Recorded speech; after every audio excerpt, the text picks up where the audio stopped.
എത്രയും ബഹുമാനപ്പെട്ട എൻ്റെ പ്രിയ ഭർത്താവ് വായിക്കുവാൻ സ്വന്തം ഭാര്യ എഴുതുന്നതെന്തെന്നല്ലേറെ പിരീശത്തിൽ ചൊല്ലിയിടുന്നു വസലാം. ഞങ്ങൾക്കെല്ലാം സുഖമാണിവിടെ എന്നു തന്നെ എഴുതിയിടട്ടെ.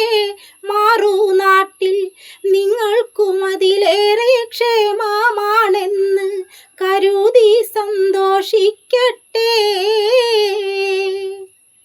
എഴുതിയറിയിക്കാൻ കാര്യങ്ങൾ നൂറുണ്ട്, എഴുതുകയല്ലാതെ വേറെന്ത് വഴിയുണ്ട്?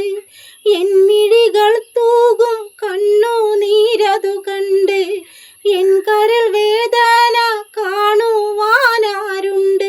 എങ്ങനെ ഞാൻ പറയും? എല്ലാം ഓർത്ത് എന്നെന്നും ഞാൻ കരയും. ഈ കത്തിന് ഉടനടിയൊരു മറുപടി തന്ന് സങ്കേടം തീർത്തിടണേ. ഇടയ്ക്കിടെ എന്നെയും ഓർത്തിടണേ.